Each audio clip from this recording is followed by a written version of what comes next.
porque Jehová tu Dios está contigo, el cual te sacó de tierra de Egipto. Versículo 5 ahora.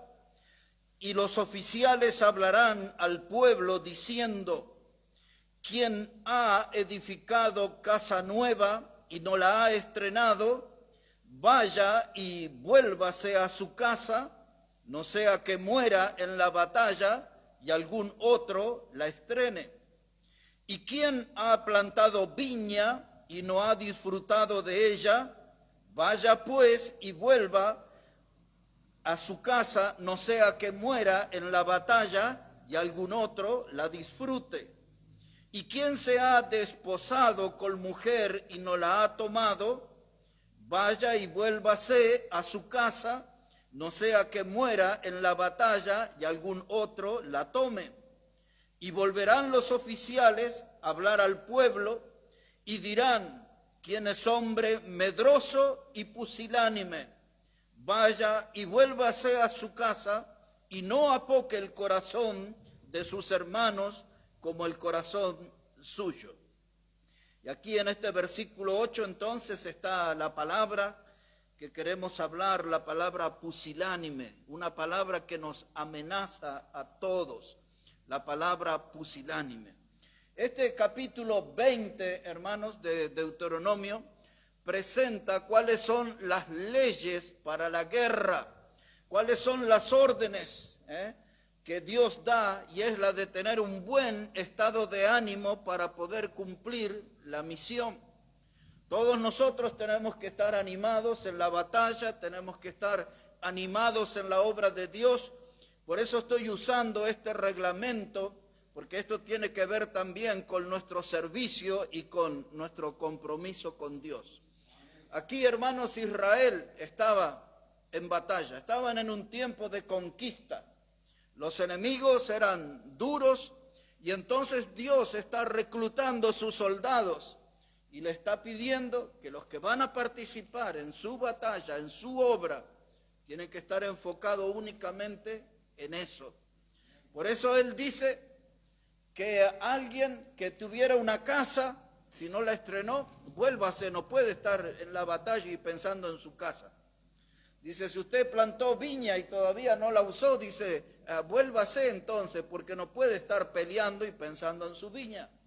Y el tercer ejemplo que usa de la esposa, si usted está por casarse, entonces vuélvase, no sea cosa que muera y otro tome a la que iba a ser su esposa. Entonces, como esto es una batalla, usted tiene que estar concentrado, comprometido con esa causa, enfocado en esa misión, y tiene que cuidarse de dos palabras que son una amenaza: la palabra medroso y la palabra pusilánime. Estas mismas reglas que Dios usa para la guerra son las mismas reglas que nosotros tenemos para la iglesia local, para el servicio de Dios, para la mies del Señor. Son las mismas reglas. No podemos estar desconcentrados pensando en otras cosas, tenemos que enfocarnos en la obra de Dios, en la batalla que tenemos por delante, en la misión que Dios nos encomendó. Y ahora aparece ahí esa primera palabra, la palabra medroso. Dice, si hay alguien que está en ese estado medroso, ese no puede ser un instrumento de Dios. Dice Dios, vuelve hacia su casa, no hay ningún problema. ¿Qué es una persona medrosa? Es una persona, hermano, que está dominado por el miedo. En la iglesia de Dios hay mucha gente dominada por el miedo, como paralizados, no quieren hacer cosas. Las cosas que forman parte del ministerio, la predicación, la tesorería, la enseñanza de la escuela dominical, el coro, el ser el ujier, el que da la bienvenida. Mucha gente, hermano, tiene miedo, a veces de fallar, a veces de no hacer las cosas bien. Y son dominados por el temor y no hacen nada para Dios. Una persona medrosa es una persona que se asusta fácilmente, se asusta rápidamente y el miedo lo paraliza y no hace nada. Dios dice, yo no puedo usar una persona así. Una persona medrosa es alguien que retrocede, tiene miedo, dice, o por ahí le vienen deseos de hacer algo para Dios, pero se le pasa rápidamente. Se les pasa rápidamente. Entonces dice Dios, yo no puedo usar esa persona. Y para nosotros Pablo nos había dicho algo importante, se lo dijo a Timoteo y a nosotros. Le dice, Dios no nos ha dado un espíritu de cobardía, sino de poder, de amor y de dominio propio. Esa era 2 Timoteo 1:7. Dios no nos dio un espíritu de cobardía. O sea que donde hay un cristiano medroso, estamos al lado de una persona que el diablo ha empezado a tener influencia, le infundió temor. Porque si Dios está con nosotros, Él nos ha dado un espíritu de poder, de dominio propio. No es un espíritu de cobardía. La segunda palabra, que es la que yo más énfasis quiero poner, es la palabra pusilánime. Porque esa palabra aparece varias veces en la Biblia, pero en nuestra manera de hablar no usamos ese término nosotros. Muy rara vez escuchamos. Cuando la Biblia habla de una persona pusilánime, dice Dios, ese no puede entrar en mi batalla, no puede ser un instrumento en mis manos. Está hablando de una persona con poco ánimo. Pusilánime es alguien de poco valor.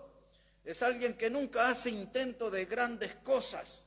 No se involucra en hacer cosas grandes para Dios. Ese es un pusilánime, es una persona que le falta ánimo. En el Nuevo Testamento Santiago usa una frase que dice que el hombre de doble ánimo es inconstante en todos sus caminos. Doble ánimo, hoy está contento, fervoroso, al rato está deprimido, desalentado, caído, está eufórico por un momento y después se va al sótano. Entonces Santiago dice, el hombre de doble ánimo es inconstante en todos sus caminos. Y en la iglesia del Señor, hermanos, los días que nos toca vivir, muchos tienen colgados esa etiqueta. Esa etiqueta, son de doble ánimo. No son constantes en el servicio al Señor. Esa palabra pusilánime habla de una persona indefinida. Hace muchos años yo decía una persona gris. No es blanco, no es negro, es gris, indefinido. Ahora mira aquí versículo 5 que hemos comentado. Dice la palabra, y los oficiales hablarán al pueblo diciendo, ¿quién ha edificado casa nueva y no la ha estrenado? Vaya y vuélvase a su casa, no sea que muera en la batalla y algún otro la estrene. Entonces cuando estamos en la obra de Dios, hermano, no puedo tener ese corazón dividido, pensamiento dividido. Quiero servir al Señor, estoy pensando en mi casa. Quiero predicar la palabra, estoy pensando en mi casa. No me concentro en la misión que Dios me ha dado. Y entonces lo que sucede, hermano, que mi mente, mi corazón y mi energía siempre debe estar puesta en un solo lugar. En otras palabras, cuando Dios dice que aquel que pone su mano en el arado y mira hacia atrás, no es apto para el reino de Dios. ¿Qué es la enseñanza? Que tengo que tomar el arado y enfocarme en adelante y mantener el rumbo, mantener la dirección. No puedo mirar para atrás. Y si yo voy a entrar en la batalla, no puedo pensar en mi casa, no puedo pensar en mi viña, no puedo pensar en mi futura esposa. Tengo que estar en la batalla del Señor. Así que ese es el llamado de atención en este mensaje, hermano. Todos los miembros de una iglesia están bajo esa amenaza de la palabra pusilánime. Hace 2 semanas yo separé esa palabra y el tema que quería hablar, porque también esa palabra me atacó hace unos días. Y hace 2 semanas que tuvimos que cubrir todos esos eventos con la radio del Mundial de Fútbol de talla baja y todo eso, y ese jueves no estaba en la iglesia. Y el sábado lo veo al hermano Omar y le digo, se me hizo largo que no los he visto por tanto tiempo. Había faltado una reunión. Pero uno como que se desconecta, hermano, como que pierde el enfoque. Me falta una reunión y ya me siento como descolocado en la vida. Un pusilánime, hermano, es una persona que no tiene iniciativa propia. Alguna vez usted me escuchó hablar del cristiano carretilla, hay que levantarlo y empujarlo, si no, no va para adelante, ¿no? Y hay mucho de eso. El pusilánime no tiene iniciativa, hermano, es una persona que siempre está falto de motivación, le falta valor para emprender cosas y se rinde ante la primera adversidad. Ya no lo vamos a lograr, hermano, mejor no hagamos eso porque ya veo que se nos va a complicar. No se desanima, se desalienta rápidamente. Y entonces Dios dice, mejor que se vuelva porque si no va a apocar el corazón de los otros hermanos. Es decir que este problema de ser pusilánime es algo contagioso. No solamente yo lo padezco, sino que estoy en una zona de riesgo donde puedo contagiar a mis hermanos. Entonces Dios dice, para evitar eso, mejor vuélvase a su casa. No sea cosa que apoque el corazón del pueblo, o el corazón de los hermanos. Había un gran predicador de la antigüedad, fue uno de los primeros misioneros bautistas, y él siempre decía, hermanos, dice, si quieres hacer grandes cosas para Dios, emprende grandes cosas para Dios. Ese hombre era el conocido como el padre de las misiones. ¿Quieres hacer grandes cosas para Dios? Emprende. No te quedes solo con el deseo, no te quedes solo con la buena intención de hacer algo para Dios. No, hazlo decididamente. Pero el pusilánime siempre le falta energía. Aquí en las calles se dice, le falta medio para el peso, ¿no? Medio para el peso. Tiene una voluntad quebrada, Es una persona que tiene su voluntad quebrada y todo, hermano, lo ve imposible, se vuelve pesimista, negativo, y enseguida uno nota que le falta fe. Porque la fe todo lo emprende, a la fe nada lo detiene. La fe no hay obstáculo que la pueda, la fe siempre va adelante. En cambio el pusilánime cualquier cosita lo frena, cualquier cosita le llama la atención, y él está viviendo una crisis de fe. Donde hay un pusilánime, hay una persona que está en una crisis de fe. Le cuesta ir adelante, le cuesta emprender. Y Dios dice, mejor vuélvase a su casa, no quiero que apoque el corazón de los hermanos. Una de las traducciones que usan para la palabra pusilánime, dicen que es una persona no solamente falto de valor y de energía, sino que también es una persona de mente pequeña y de espíritu pequeño. Entonces tiene una mentalidad, no es una mentalidad amplia, emprendedora, es pequeñita, su espíritu también es de poca acción. Ese tiene que ver con un pusilánime. Ahora les voy a llevar a una historia más conocida en Jueces capítulo 7. Un poquito más adelante, después viene Josué, después viene Jueces. En el capítulo 7, una historia más conocida para nosotros, versículo 3. Dios vuelve a hablar de este tema. Hay una gran cantidad de versículos, yo no voy a usar muchos, porque esto va a ser aquí muy breve. En Jueces el capítulo 7, versículo 3, aquí nos vamos a encontrar con Gedeón como un gran protagonista en esta historia. Dice Jueces 7, verso 3, ahora pues, haz pregonar en oídos del pueblo, diciendo, quien tema y se estremezca, madrugue y devuélvase desde el monte de Galaad.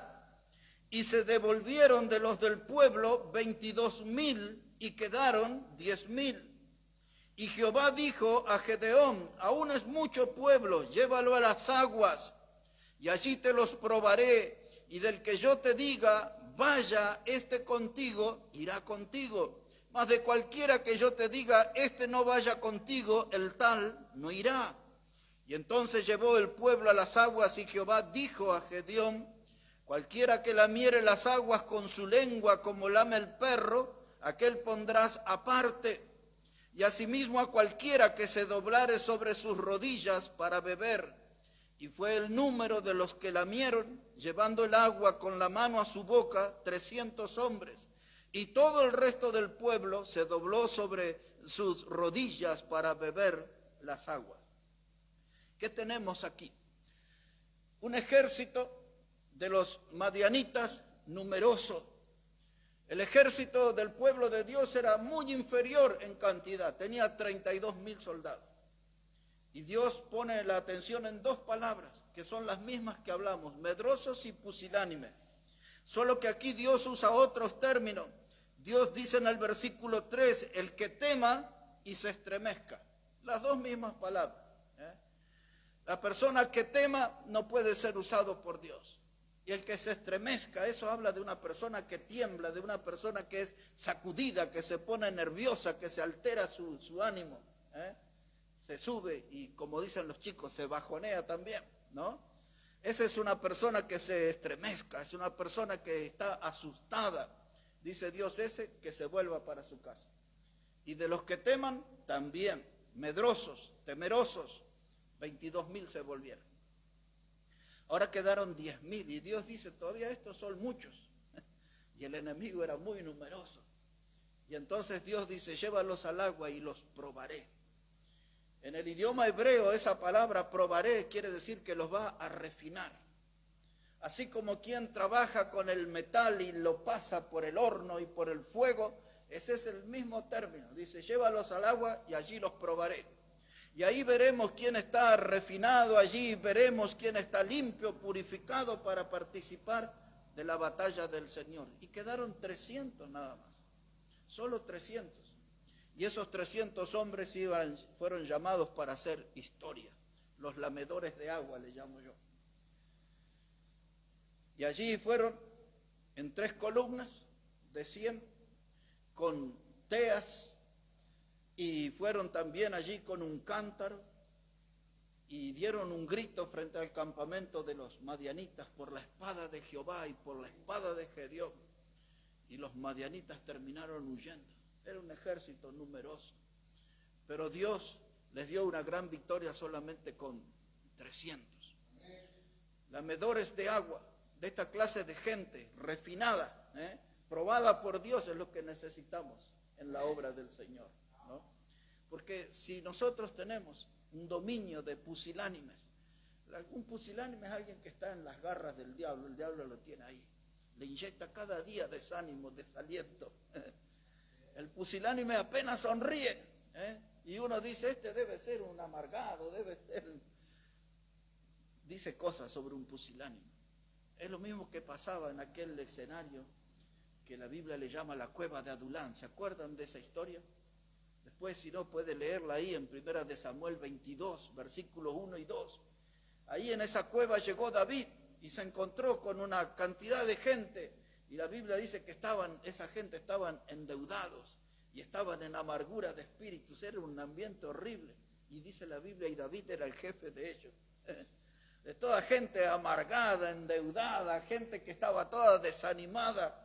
Y a veces, hermanos, cuando los pusilánimes empiezan a aumentarse en la iglesia, corremos el riesgo de tener una sucursal de la cueva de Adulán, ¿no?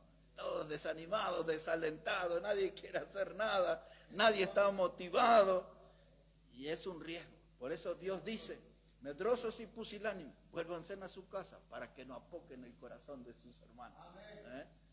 ¿Se dan cuenta cómo todos nosotros estamos amenazados por estas palabras? Porque cualquier hecho de la vida nos puede desanimar a nosotros. Cualquier hecho de la vida puede a nosotros, hermanos, volvernos cristianos aburridos, sin motivación. Y empezamos a perder todo tipo de ganas de venir a la iglesia, de leer la Biblia, de cantarle al Señor. Y empezamos a ser aplastados, derrotados. Yo le diría hasta por ese espíritu de pusilánime.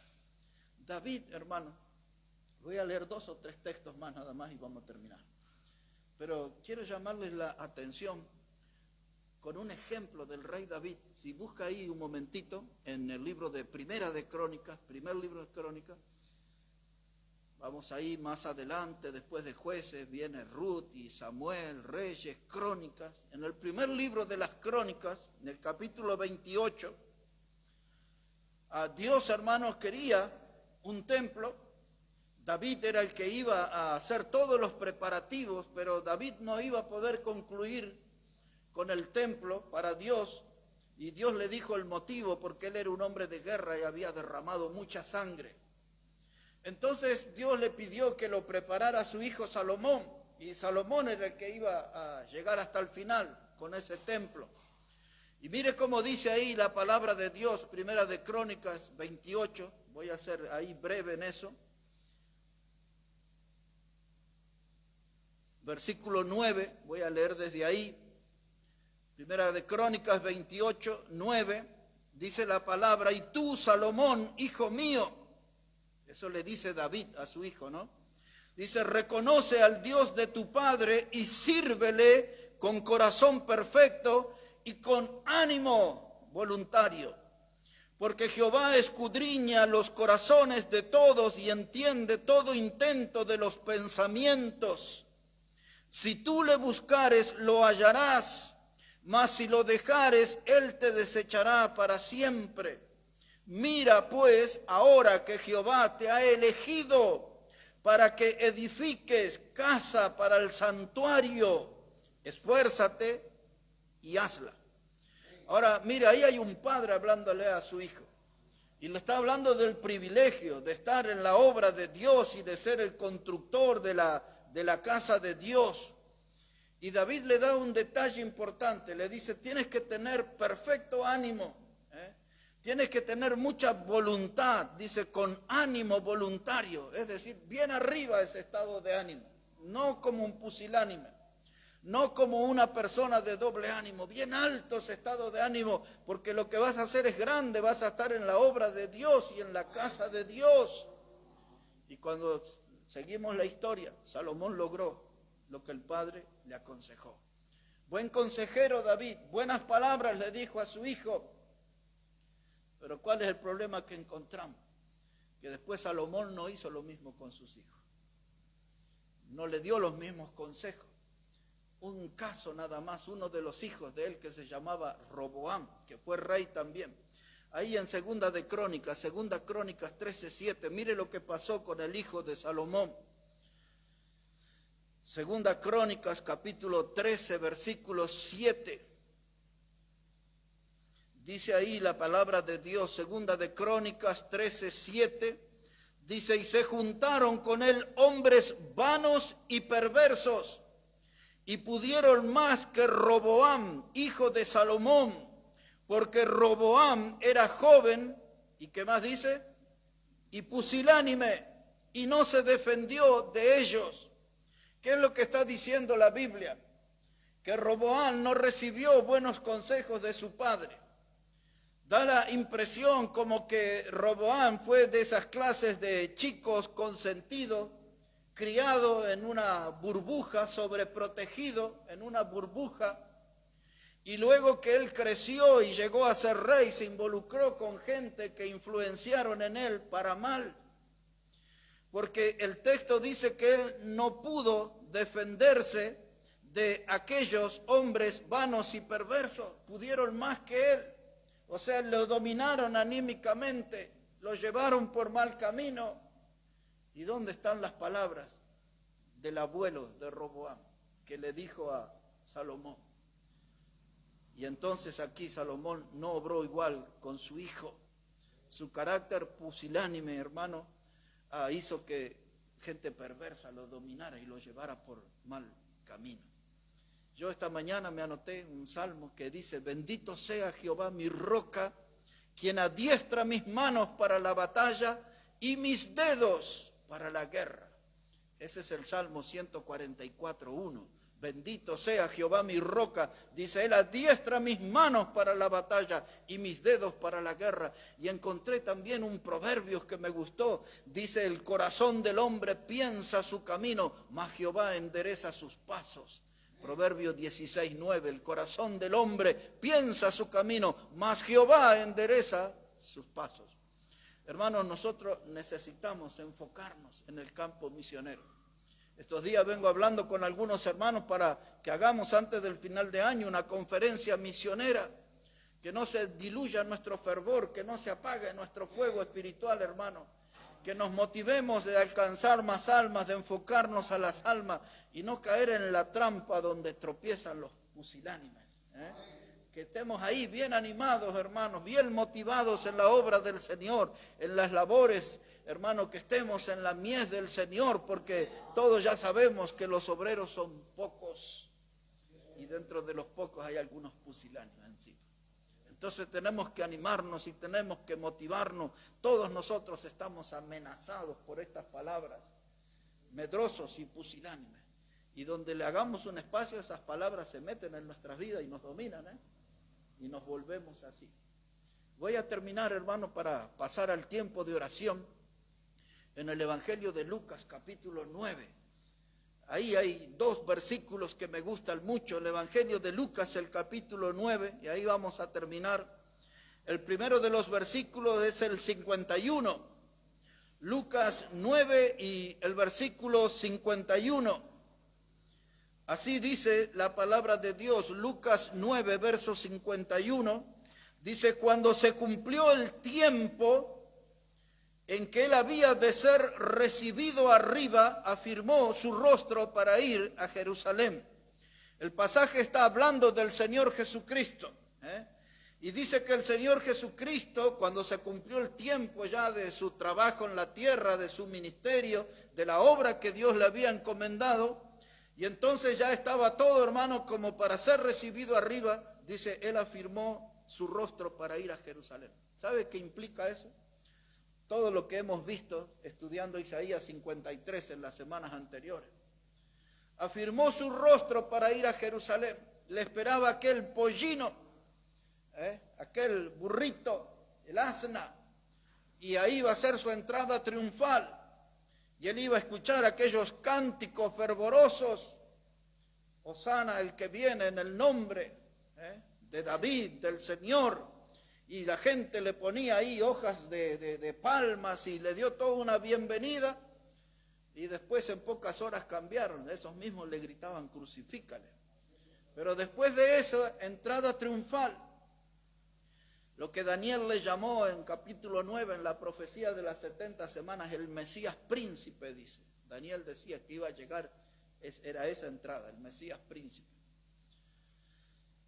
Y luego vino el huerto de Getsemaní, los discípulos que no pudieron orar con él, el sudor sangriento que ya hemos estudiado, la turba encabezada por Judas el Iscariote, lo aprisionaron, y luego vino la golpiza y después le quitaron su ropa y le tejieron la corona de espina y fue azotado y le cargaron la cruz, y luego el tormento en la cruz del Calvario, los clavos, la muerte, la resurrección. Dice aquí el texto, él ya estaba para ser recibido arriba, pero antes de ser recibido, todo lo que dije recién. Y entonces él puso su rostro hacia Jerusalén. ¿Qué significa eso? Que esa era la misión principal que se le encomendó.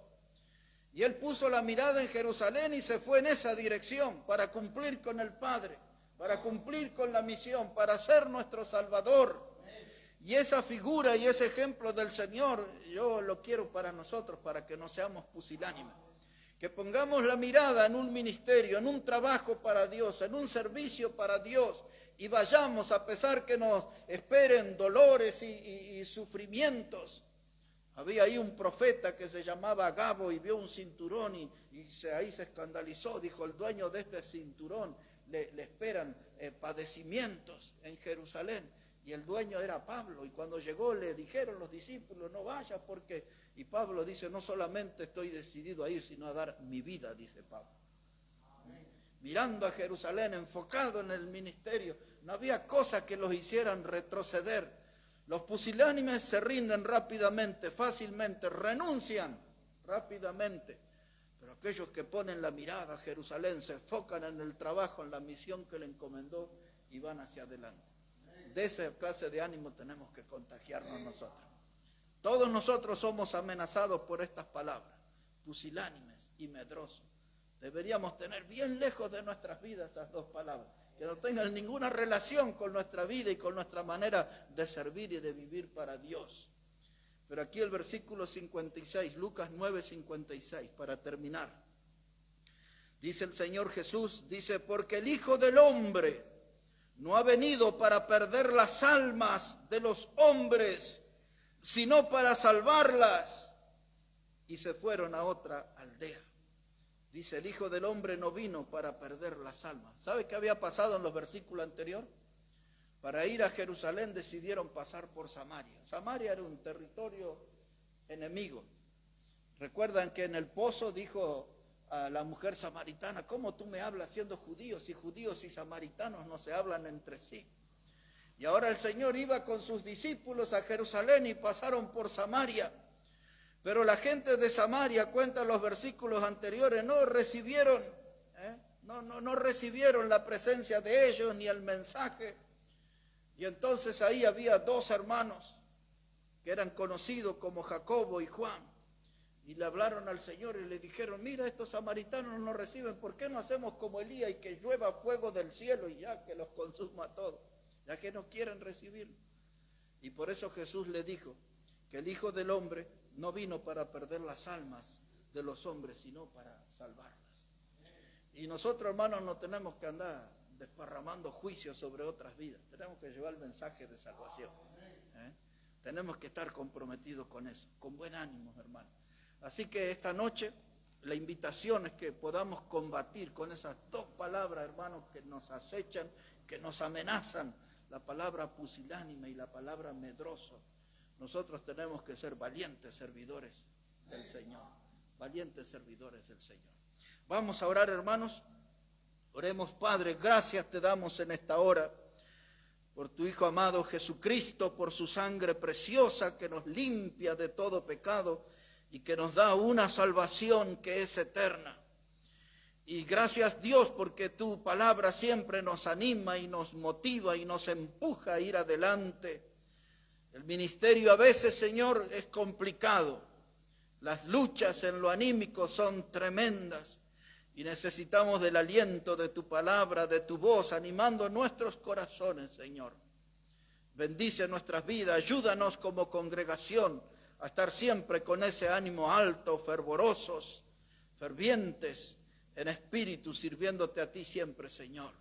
Danos esa bendición, ese privilegio, Padre, de ser parte como aquel grupo de los lamedores de agua, de aquellos que fueron al frente en la batalla, y tú les diste una gran victoria en los días de Gedeón.